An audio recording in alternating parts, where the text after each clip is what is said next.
The Club Championship Show on Off the Ball, in partnership with AIB, proud sponsor of the Football, Hurling and Camogie All-Ireland Club Championships. Hashtag the toughest. You are very welcome along to the Club Championship Show here on Off the Ball. It is brought to you by AIB. Ballygunner's bid for 3 Munster Club hurling titles in a row, very much still alive. They will face first-time finalists Clonlara of Clare in the decider on Sunday week in Thurles. Neil McManus helping fire Cushendall into the Ulster final after extra time. We'll also be speaking to Cahair O'Kane a little bit later on about the race to be crowned the football champions in what looks a wide open Northern Province this year. Naas hurlers will have the chance to join their football counterparts in reaching a Leinster final this weekend, while the All-Ireland final at least the semi-final picture is incredibly clear now at this stage after the provincial finals in the Camogie. So plenty to get through. Delighted to say, top of the show, we're joined by John Fogarty from the Irish Examiner. John, how are you getting on? Well, how are you? I'm not too bad. I watched both the Munster Club hurling semi-finals, one full of drama, one maybe where Ballygunner were just able to keep Na Piarsaigh at arm's length during the game. Both were on the TV last Sunday. If we could start off with Ballygunner, because people are tipping them a long way out, especially after Ballyhale were knocked out in Kilkenny as the overwhelming favourites to win this All-Ireland Championship. They haven't done a whole lot wrong in the 2 games that they've played so far. Kind of a blitzing win against Sarsfields the first day out, and Pádraig Mahony just bringing them to success in the Gaelic grounds at the weekend. Yeah, Pádraig Mahony, second year in a row. 13 points last year, 11 points this year against Na Piarsaigh. It's a team that he would have had difficulty, and Ballygunner would have had difficulty against at the start of the 2010s, but clearly the tide has turned there, and it was very comprehensive. Obviously, it was a bit edgy towards the end. Na Piarsaigh got that goal, which completely came against their run of play, and I think there was there was a couple of scares for them after that, but really, it was a victory that was well within their grasp, and they should have won by more. They won't matter. The Piarsaigh have given them so many nightmares down through the years that they'll take any victory against them, as much as they certainly have. They have it over them there at the moment.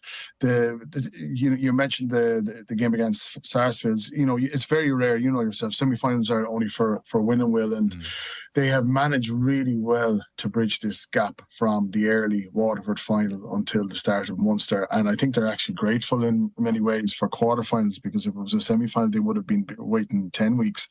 Which might have made things a little bit more awkward for them, but they're taking this victory now that the Shamrocks are out of the championship. They are being favoured very mostly. In Munster, they're used to they're really at this stage they don't mind the expectation that's placed on them. But when they get out of Munster, that's the question, and obviously.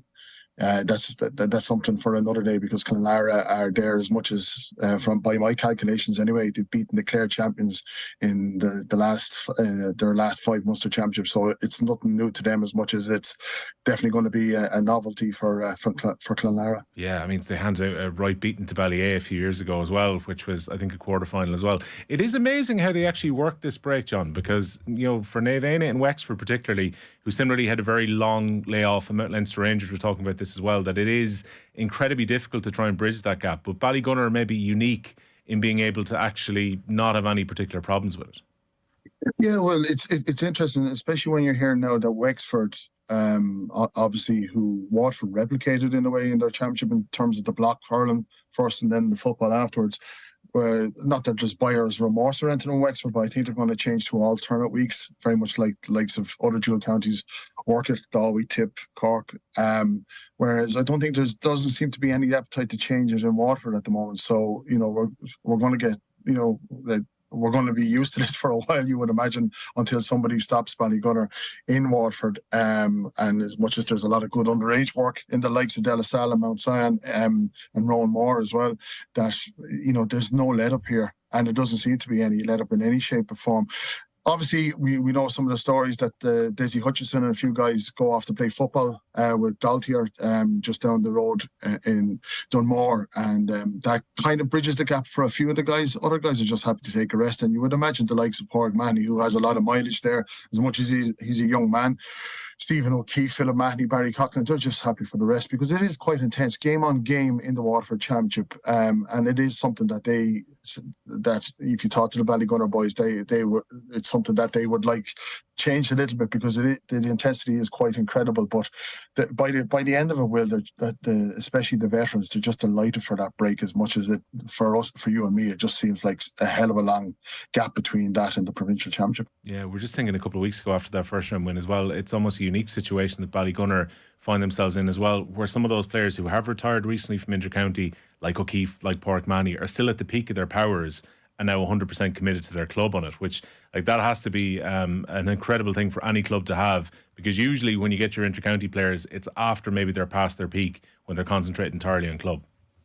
Yeah, and it surprised a lot of us. Like, obviously, Owen Murphy, the recently crowned All-Star, said it about Stephen O'Keefe that he rates him as the best in the country.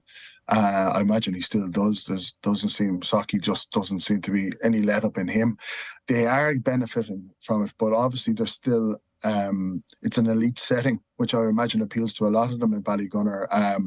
And obviously there's a little bit of green-eyed monster in Waterford there, in the sense that, people say they keep to themselves. Now, you speak to Ballygunner boys and they'll be like, no, we're still contributing players, like the likes of Patrick Fitzgerald is still there. Desi Hutchinson is obviously still playing with Waterford, but they have, I imagine, just haven't had a lot of heartache down through the years. They've just got things right. David Franks is going to stay with them again next year. Darragh O'Sullivan has confirmed that, as much as he's going in with Keith Rossiter and Wexford. That's a big bonus because they have a lot of time for Franks. He's one of the best coaches out there at the moment. They just have this conveyor belt that's going and going, and who knows when it's going to stop. Will, like, obviously Shamrocks last year, not that they believed much of their own hype. I don't think it came to that, but obviously things filter into it. And for Shamrocks were clearly upset by how much they were written off. And there is no, Kilkenny teams. When people write off Kilkenny teams, there's nothing worse because they really take it to heart. I think though Ballygunner have learned a lot of lessons from that now. And as much as Shamrocks are out of the championship, I think they're going to. I think they're going to take some stopping at this stage. Yeah, I think as well when it comes to Ballyhill Shamrocks next year, John, losing 2 in 42. If they needed any motivation after all the winning they've done over the last 5-6 seasons, I would think a winter off is probably going to refresh their hunger again. Yeah, much like the arguments that you made in the last couple of days, Will, about the Cliffords.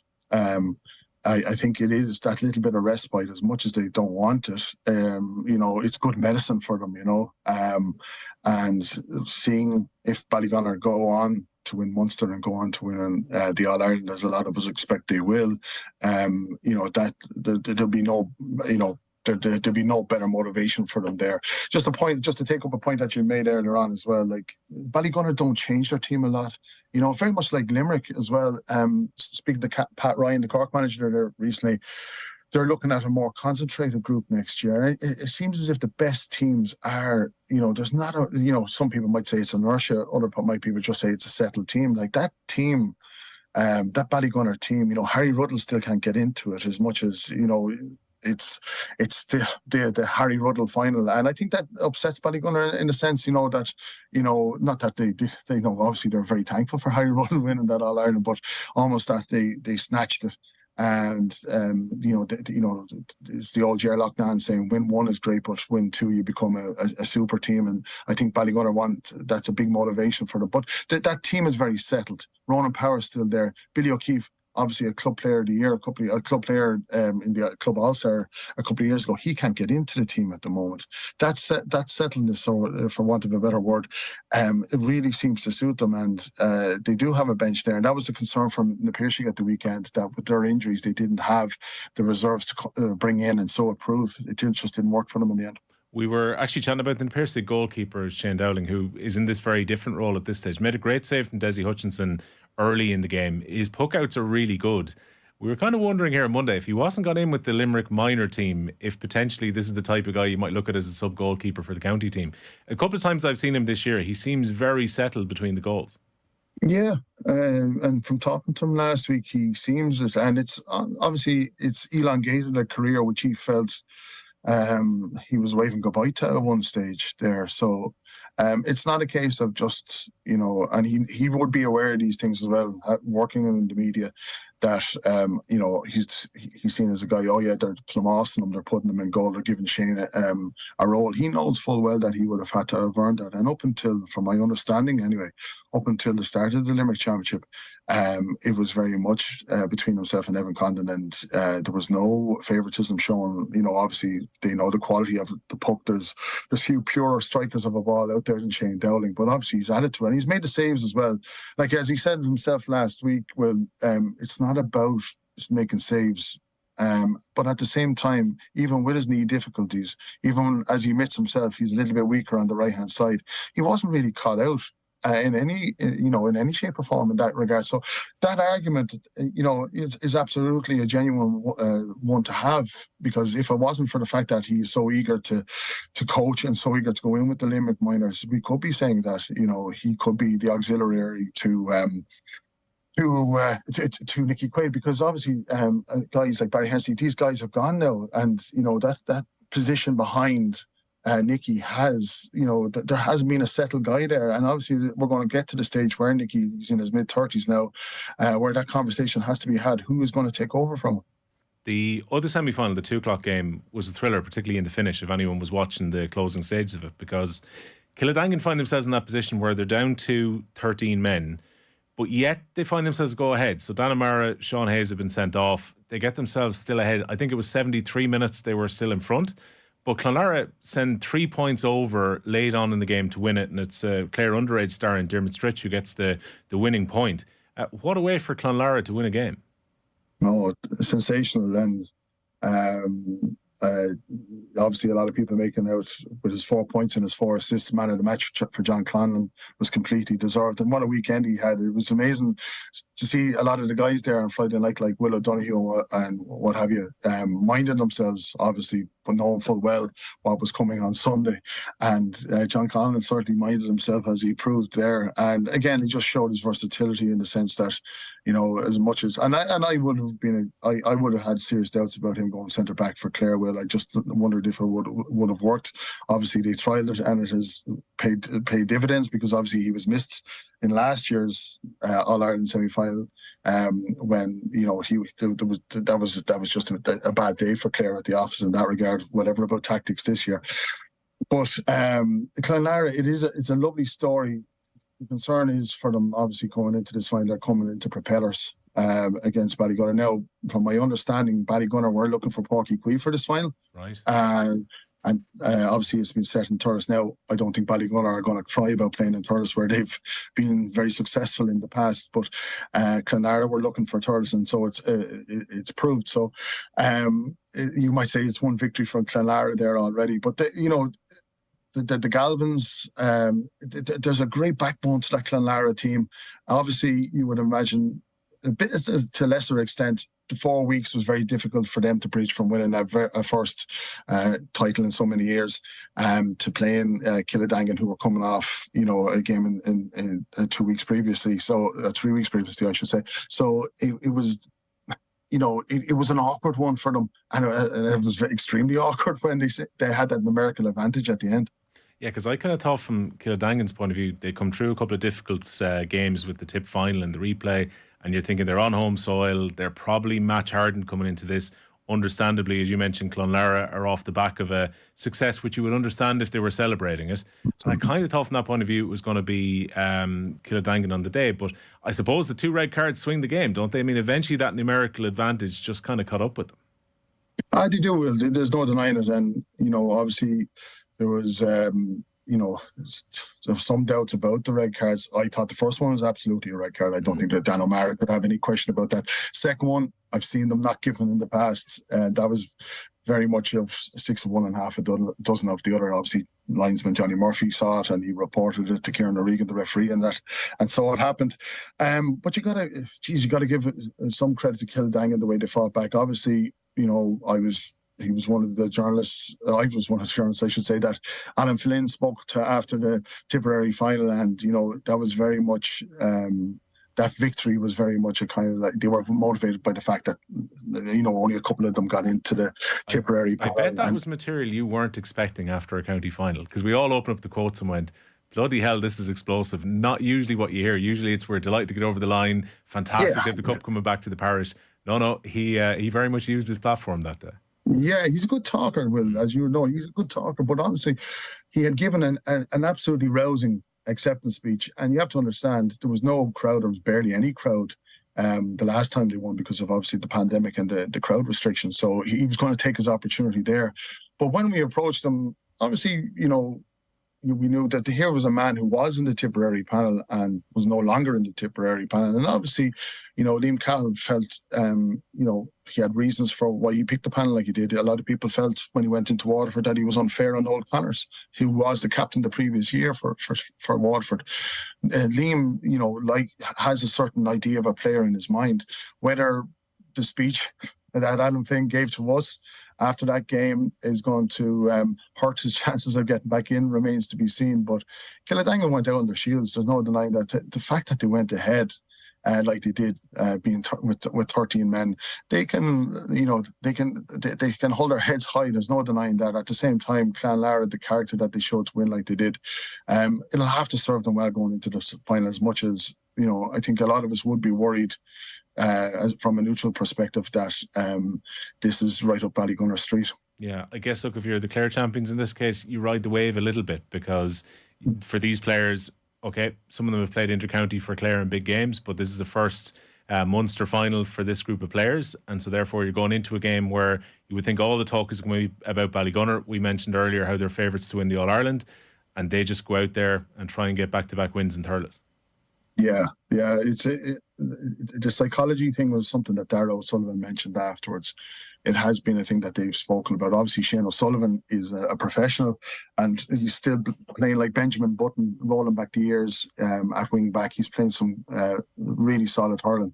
But obviously, he has this psychology or sports psychology, his background, performance coach, and they would have relied on the likes of Tony O'Regan in the past as well. I imagine if they're tapping into that again, Will, because it had been a difficulty for Ballygunner in the past. They were the bridesmaids. Darragh O'Sullivan still refers to it like. And obviously, it's understandable if he plays a little bit of poor mouth, especially coming up to a game like this, saying that this will suit Clonlara. But it will suit Clonlara in a way. It's a shot to nothing in a way. They might, like John Conlon might say in the dressing room this week, lads, I want a Munster title, and Munster titles have been very difficult, obviously, for Clare teams to attain. So. It's going to work both ways. It was interesting. Darragh Sullivan and a lot of the players were wearing a kind of a wristband with H on it afterwards. And Tomás McCarthy, the Waterford journalist, asked him what did it stand for, and he just passed it off as saying it was for hurling. But obviously, it's something for like honesty or something like that, you would imagine, because they will have felt when everything seemed to be going in their favour last year, that when Shamrocks took them down like they did, they didn't see it coming. And this is about getting their ducks in a row this year. They're doing, as you said at the start of the show, Will, they're doing everything right at the moment. For Clonlara now if Clonlara were to shock them now, you could see it putting Ballygunner back a long time. But I just can't see it at the moment. And I know we're a long way out from the game at this moment in time. You would fully expect that the likes of Colin Galvins need to score more. They only scored 2 points at the weekend, the brothers. You want more out of them. Philip Mahoney will sit on the D. He might let John Conlon roam a little bit like that. You would expect, although Clonlara might have a different idea for John in this game. They're going to have to come up with something different. I wrote in the preview at the weekend, Will, for Napish. Napish had to come up with 2 or 3 different game plans. Anthony Daly said in our newspaper that they probably got a little bit confused in the end, in a way, because they probably had overthought things, and in the end it was long ball that proved to be a little bit of a difficulty for Ballygunner. So Conlon at the edge of the square against Barry Coughlin is a tasty one if it happens. Absolutely. John, good stuff. Thanks a million. Pleasure, Will. All the best. Of course, incredibly busy weekend across all the provinces. Just a taste of what was happening elsewhere. Corofin, very impressive again. The Galway champions are on the march again into the Connacht decider. 14 points from play they scored against Ballina as they won by 16 points to 12. Corofin used the wind very well in the first half. We're 9 points to 3 up. That 6-point lead was even, with Ballina getting a couple of points late in the first half. They made a flying start to the game. Ballina, though, were out Pádraig Ó Hórra. They lost Ger Cafferty to an injury early on in the game as well, which didn't help their chances. And really, by the 48 minutes, that important third quarter, Corofin had pushed their lead back out to 12 points to 6. tightened up a little bit in the end, but those experienced players like Micheál Lundy and Gary Sice, important in the end for the Galway champions as they got through. They're going to play against Roscommon's St. Bridget's in a couple of weeks' time in the Connacht final. Kieran Sugru scored the goal for the Roscommon champions. They held on for a win somewhat against Mohill of Leitrim in the other semi-final. It finished up 1 goal and 7 points to 8 points. But that is a couple of All-Ireland club champions up against each other in what's going to be a very, very tasty Connacht final there. We've got the Leinster Club hurling semi-finals this Saturday afternoon. The game between Naas and Na Fianna will now be played in Portlaoise. It was due to be in Hawkfield, but due to the expected crowd, that semi-final will now be in Portlaoise. We're going to have a very good game in O'Connor Park in Tullamore as well. O'Loughlin Gales, who have ended the run of the All-Ireland champions Ballahale Shamrocks with that dramatic win in the Kilkenny final. They won against Mount Leinster Rangers in the quarterfinals a couple of weeks ago. Up against the Kilcormac Collie side, who went down to Wexford and beat Naevena. They put in a huge third quarter as well in that game. Adam Screeney, one of the rising stars in the game, won himself an under-20 medal in Offaly at the weekend as well. Kilcormac Collie winning senior B and under-20 in the Faithful County this year. And it sets up a chance to watch maybe a matchup for the future with Adam Screeney potentially going up against Mikey Butler, the former Young Hurler of the Year, the Kilkenny All-Star cornerback. Will probably be detailed on Screeney this weekend, so that should be a great battle in and of itself.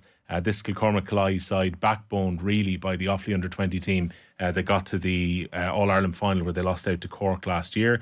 Naas against Na Fianna. Naas are in this position where potentially they could go to football and hurling finals. Leinster Council have already made provision if Naas were to win on Saturday afternoon. That would mean that the football final between Naas and Kilmacud Crokes will be pushed back by a week if Naas win, because Naas have got 3 dual players who are very important to both teams. Brian Byrne, who found the net against Camross in the hurling last time out, James Burke and Dara Giernan, all involved. It is a return back to Portlaoise for Naas as well. They beat Camross by a goal, 2-17 to 1 goal and 17 in the quarterfinals 2 weeks ago.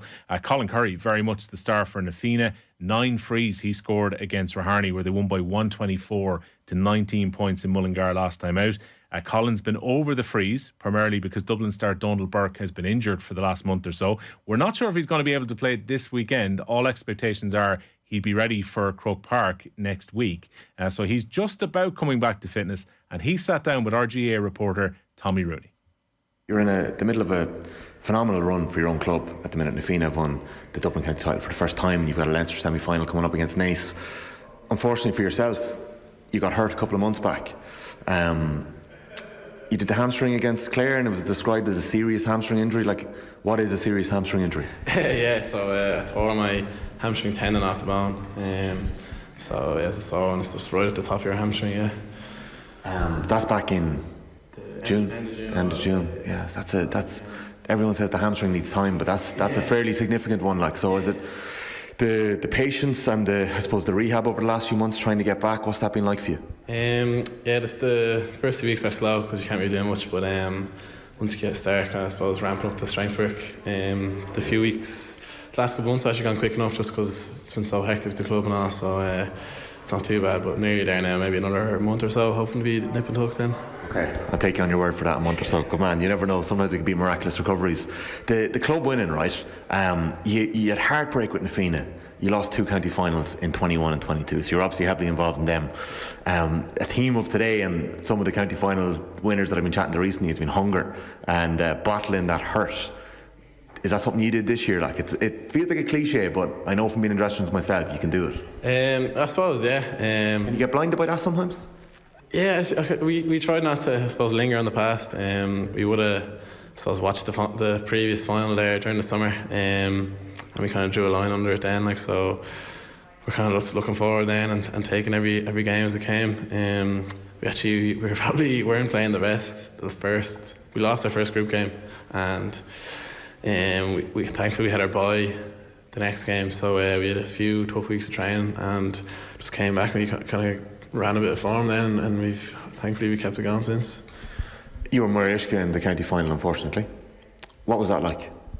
Look, everyone's be honest now, come on. Everyone's asked me, it must be terrible not to be playing, but to be honest, if you told me to start a year we would have won the club and I wasn't playing, I would have taken that deal, to be honest. It was kind of, I suppose it got to a stage it was kind of bigger than the team, like it was more to get over the line for the club, and it was just, that was class. We had a great couple of days there. Was it 3 weeks ago now? You have obviously brothers in the team. I'd imagine friends involved as well. So when you're saying it becomes bigger than yourself, it probably is a thing. But on a personal level as well, what did you have to do to get yourself in a positive mind frame to get the boys, to be behind the boys and help them out? I suppose just encouraging us. We have a few younger lads that are probably playing as their first county final, so maybe just try and take a bit of pressure off them, and just kind of maybe not bigging up the occasion. It's just another game, like, so. Just those little small things like that. There's not much now I can do, but thankfully, they're able to take care of business. All right, there you go. If you want to listen to that full interview with Donald Burke, by the way, or any of the reaction from last week's games in the AIB Club Championships, including reaction from the Cahair Finn camp and from Ballygunner, you can do so in the OTB GEA feed. Best place to do so is on the Off the Ball app. So that's Na Fianna, first-time Dublin champions, hoping to become first-time Leinster finalists in the club hurling this weekend. Naas have got the chance, the Kildare double champions, to potentially be double Leinster finalists. Very good win for them against St. Lomans in the football last Sunday afternoon, particularly when you take into account that Naas managed to keep St. Lomans to just 2 points, and that was the St. Lomans team with 3 of the Westmeath forward line playing to 2 points over a 35-minute spell. In the end, Naas won after extra time by 115 to 1 goal in 10. Big star in the day was Dara Kerwin. He was running the show from wing forward, scored 1-7 for Naas. And Lomans, again, will look back on the scores just drying up, particularly after half-time. They were 3 points up at half-time in that game. 3 in a row chasing Kilmacud Crokes, the All-Ireland champions. Well, they had to withstand a fight back against St. Mary's in RD. Second time it's got a bit sticky for them against the Louth champions in recent years, but they're back to Croke Park. The All-Ireland champions were 10 points up at half-time, having played with the wind. Looked like there was only going to be one winner at that stage, but the lead was cut back to just 2 points after 45 minutes. Again, Paul Mannion, very impressive. Missed out on an All-Star on Friday, but kicking 5 points in play for Kilmacud Crokes across the game. A win for Crokes in that final, whenever it's played, depending on what happens with the Naas hurlers, would see them potentially join Portlaoise and St. Vincent's on a record 7 Leinster titles. In Ulster, Neil McManus scoring 114 in the end as Cushendall get through to the final.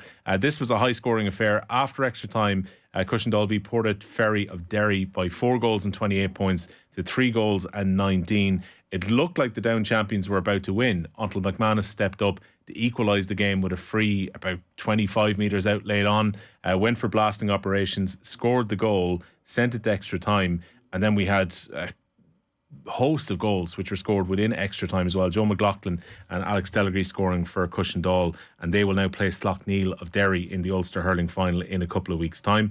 In the Camogie, Roisin McCormack with 10 points, 6 of them from play. Lochiel, last year's beaten All-Ireland finalists, Ulster champions again, beating Leitrim of Down in the end by 20 points to 3 in the Ulster Camogie final. They will now face the new Leinster champions Dixborough in the All-Ireland semi-finals. The Kilkenny club fought back to defeat holders St. Vincent's by 12 points to 1 goal and 7 in the Leinster final. We also know the composition of the final now in Munster. And of course, Sarsfields of Galway will await the Munster champions in the All-Ireland series. Sarsfields of Cork overcoming Newcastle West by 16 points to 2 goals and 9, while Drummond of Tipperary, who are the defending champions in that competition, were playing a De La Salle of Waterford side that had Beck Carton, the Camogie Player of the Year, but Drummond coming through after extra time by 2 points, 113 to 111. So Sarsfields up against Drummond in the final in a couple of weeks' time. Ulster football semi-finals look completely wide open now at this stage. The fixtures this coming weekend, before we bring in Cara O'Kane, both games are going to be televised. The first of the semi-finals is on Saturday. That is going to be Glen of Derry up against Naomh Cunnell of Donegal. It's on Healy Park, 5:30, and RT are screening that, while TG Cahair will have the coverage on Sunday for the second semi-final, which is Trillick of Tyrone up against Scottstown of Monaghan. That's a 1 p.m. start, so it's the early game on TG Cahair, and that is at the Athletic Ground. So things looking wide open now at this stage, particularly in Ulster, with some of the bigger teams who've been knocked out, like Crossmaglen and Kilcoo.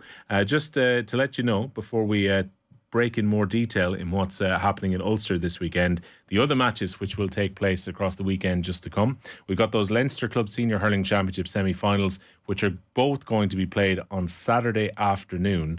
So Offaly's Kilcormac Cly up against O'Loughlin Gales of Kilkenny. That game is at Glenisco Connor Park at 1:30 and will be screened on TG Cahair. Naas of Kildare against Na Fianna is in Portlaoise at the same time. And we've got the Munster Club Senior Football Championship semi-finals on Sunday afternoon as well. Clonmel Commercials of Tipperary up against the Kerry representatives Dingle. That is at Semple Stadium at 1:30. Same time, Fairfield has been confirmed as the venue for Rathcormac of Waterford up against Castlehaven of Cork. It was a win after extra time for Castlehaven against Cratloe last time out. But let's have a chat now about the Ulster semi-finals, which are on this weekend. Delighted to say Cara O'Kane as well. So, Cara, how are you getting on? Not too bad, Will. How are you? I'm good. I mean, I just kind of mentioned there, it's last round. We had a couple of the big guns, two of the big pedigree teams in the All-Ireland Championship go out in Crossmaglen against Kilcoo. I would think that at this stage, Glen are the favourites to go back-to-back in Ulster, but still there's kind of a wide-open feel about this weekend. Absolutely. I think most people would see Glen as favourites now. I think the expectation before the thing began was that it was a tough look in Ulster Championship, but still the expectation was Glen and Kilcoo were on opposite sides of the draw and would end up in the Ulster final. Now that hasn't happened. Scottstown put paid to that 2 weeks ago. So it's wide open to a point where you expect Glen to win it. Any of the other three would feel that it is an enormous opportunity, that they might not get one as good again. Those three teams will all be looking at it thinking, this thing's really sitting here now. And I mean, you wouldn't put a fortune of money on it going the way that you expected it to go, especially the way 2 weeks ago went. Well, that's the thing. I mean, I was watching the Trillick game particularly, and I thought there's only going to be one winner in this game, and yet they kind of dug in an arm wrestle and won.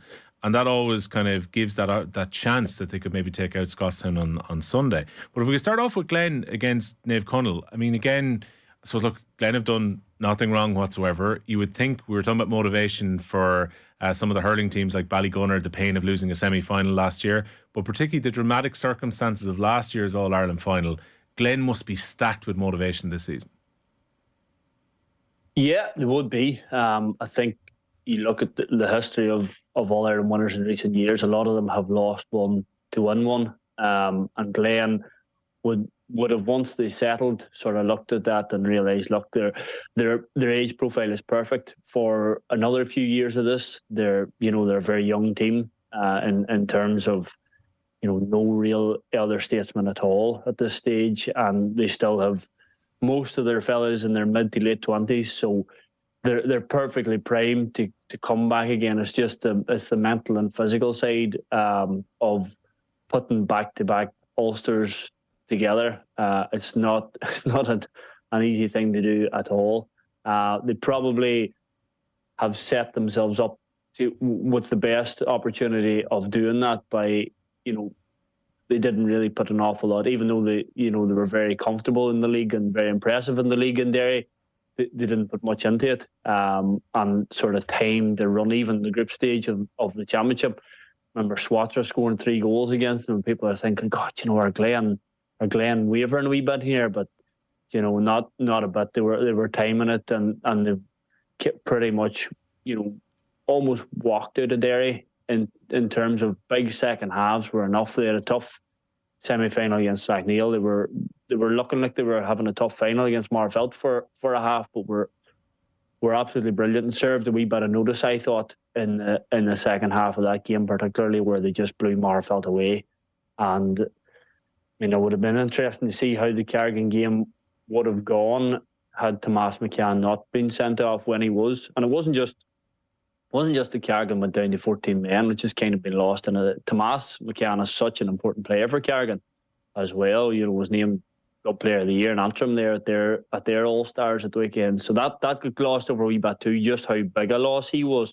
But I felt that it was a much better game than last year's game between the two of them. I thought both teams, their performance levels were way up on where they had been, and it just would have been, still think Glen would have got out of it, but it would have been very interesting to see how it would have panned out 15 on 15. Yeah, but look, you don't want to give the defending provincial champions any kind of advantage either when you lose one numerically. Like, are Glen, you said they were more impressive than that game last year. Are they more impressive this time than they were maybe when we look back 12 months ago? Because even when we would have had these conversations 12 months ago, we were thinking Glen were looking serious Ulster contenders at that point too.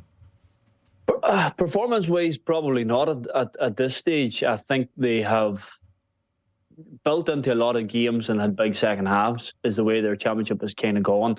They've been doing enough, and doing enough by enough of a distance that it looks comfortable for them. I mean, the second half of the county final against Marfelt, we really thought Marfelt were controlling all the possession, controlling the game in the first half. Owen Lynch, the Derry goalkeeper, went off with a hamstring injury, and he had been a kind of a Rory Beggan-esque outlet for Marfelt in the first half, and that had an impact as well. But Glen were very, very, very good in the second half, and in the spells that they've played well, they've looked really, really good.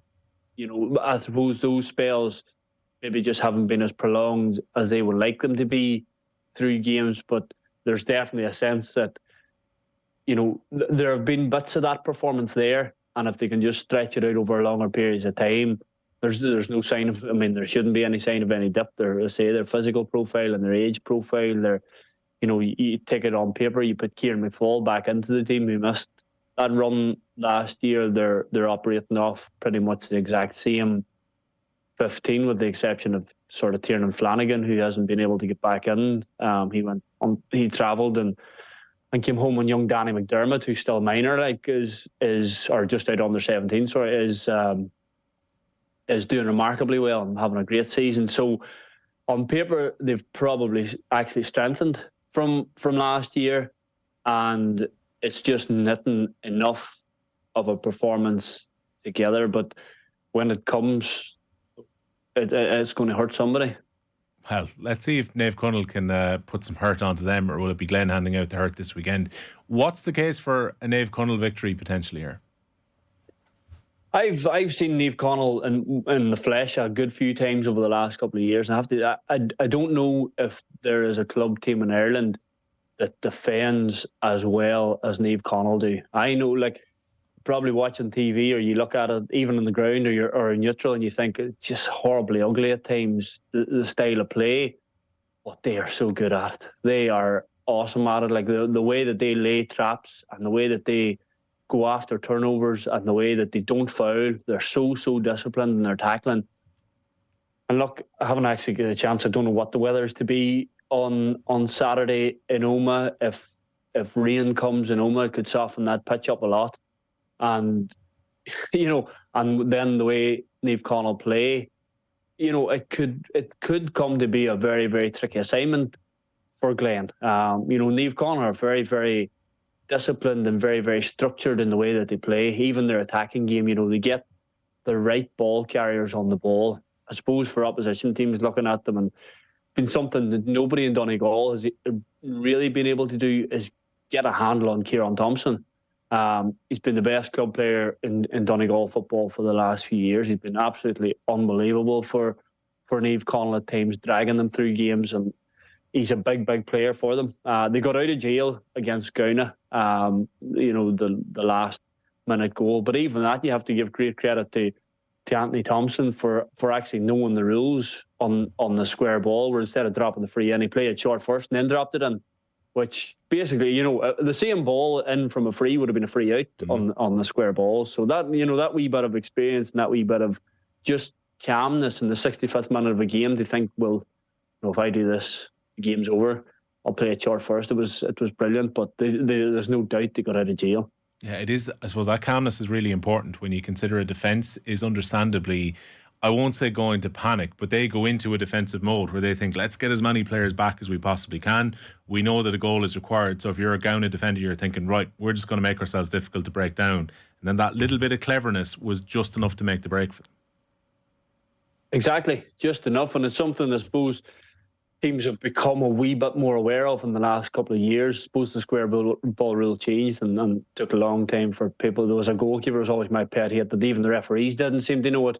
You always had to shout at them before a free was taken. It was a bit of a nightmare, but I think teams are finally cotton on to that rule, and it makes such a difference. You can drop the ball right under the crossbar if you play it short from the free. So it was a wee bit of calmness, and you saw that in other teams as well. Funny, I was just watching back the Scottstown Kilcoo game this morning there, and you saw a lot of calmness in Scottstown's last 6 or 7 minutes as well, and funny, maybe a wee bit of uncharacteristic panic in Kilcoo's, and that was a huge factor in that game as well.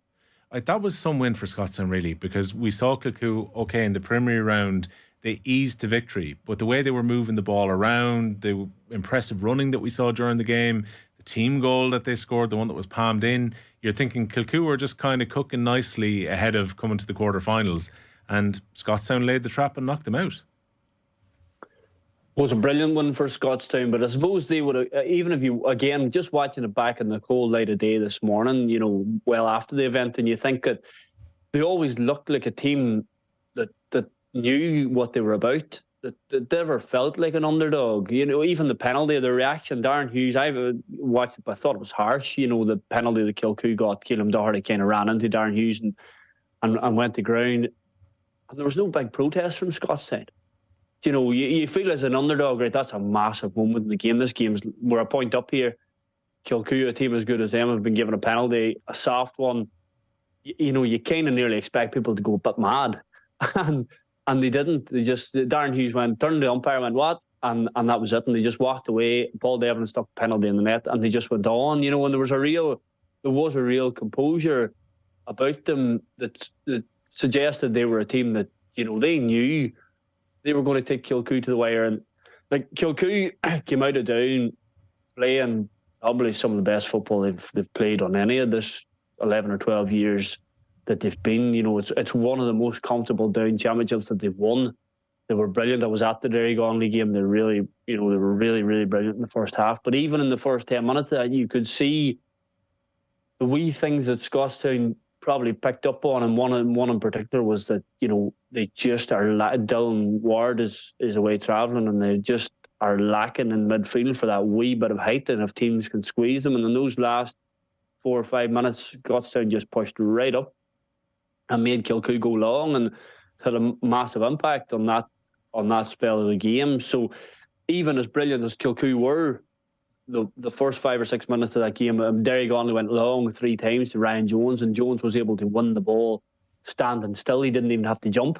He just put his right arm up and stood his ground and caught the ball with one hand nearly. And you could feel that, if a team goes long on that Kilcoo midfield, they'll have some joy on it, or makes Kilcoo go long to their own midfield. So, and Scottstown, they're smart men on the line. David McKaig's been in Monaghan setups. You have a man like Peter Donnelly there, Dermot Scullion. You have a fair brains trust in that Kilcoo management team. So, it was a surprise. It was. There's nobody denying that. But at the same time, it wasn't a huge shock either. I think Scottstown would have felt that themselves coming in. Yeah, look, plenty of inter-county players sprinkled across both teams for this game between Scottstown and Trillick, but I don't think I've ever seen as big a reaction about a game of football. Maybe the Mayo final this year, which a lot of people weren't watching live on TV, but at least for a live game, than Trillick's win against Crossmaglen, because everyone was talking about this being the death of football,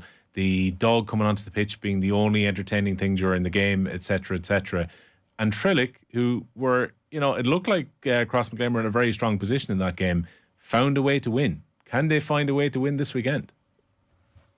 Yeah, look, I suppose, again, just been close proximity. I've seen a lot of this Trillick team over the last 6 or 7 years. I think this is a terrific Trillick team. I think they're going, like Scottstown going to Kilcoo. Everybody now expects Scottstown, because they've beaten Kilcoo, that Scottstown will be in the Ulster final. And that is a dangerous thing for Scottstown, because this is a serious Trillick side. They are so well organised. This is a Tyrone championship that, as we know, is so hard to win. No team has gone back-to-back since Carrickmore in 04 and 05. And Errigal were all set up. They looked like they were going to waltz. The margin of their victories in the first 3 rounds of the Tyrone championship, everybody expected Errigal to win. Trillick, everybody knew, but in weighing it up, you just felt that on the big day, Matty Donnelly's missing, Mickey Gallagher's missing. Those are 2 huge losses. Trillick were much the better side in that kind of final. I was a wee bit surprised. The people were surprised that they beat Crossmaglen, because for me, Tillich are better than Crossmaglen. They're just a better team than them at the minute. They have a better system of play. They have certainly the equal, if not better, players on the whole. And I think the fact that we probably just haven't seen an awful lot of them, because it's so hard to get out of Tyrone. I mean, Tillich have won in 4-year cycles, basically 2015, 2019, 2023 have been their 3 county titles of this. So you don't see an awful lot of them in Ulster. But I think they have enough experience of it now. They have 2 fellas in Richie Donnelly and Rory Brennan who are playing the football of their lives and are absolutely outstanding at the minute. And, you know, they just have a real good system of play. They have big athletic players. I remember going to their first game against Eden Dork and remember thinking, like, they have fellas playing at 10 and 12 who would be 11 and 14 probably in most teams. Big, tall, athletic players, Kieran Daly and Liam Gray and Ryan Gray, you know, that teams would love to have, and probably people on the outside don't know an awful lot about, but they're serious footballers. And, you know, they've put in young Shawnee O'Donnell there, the cousin of the Canavans, has come in at wing half back this year, and Daly Tunney has come in and done well. Like, you know, I know this is a serious Tillich team. That's a serious game on Sunday. I don't expect for 1 second that Scottstown will walk out of Sunday handy. Look, it's going to be 2 really good games. Looking forward to it. Cahair, great to have you back in the show. Thanks a million. Thanks, Will. Just a quick reminder then of what's coming up this coming weekend. Then on Saturday, we've got the first of those club football semi-finals in Ulster, which is Glen against Naomh Conaill. That's at Healy Park, 5:30 on the TV on RTE. We've got the Leinster Club Senior Hurling Championship semi-finals, Kilcormac versus O'Loughlin Gales.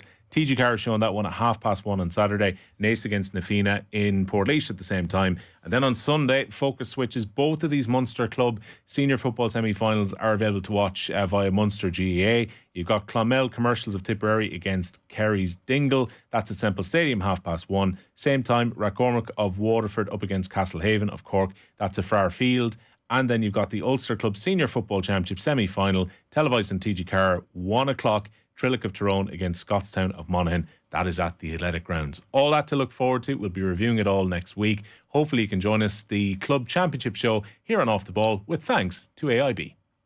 The Club Championship Show on Off the Ball, in partnership with AIB, proud sponsor of the Football, Hurling and Camogie All-Ireland Club Championships. #TheToughest.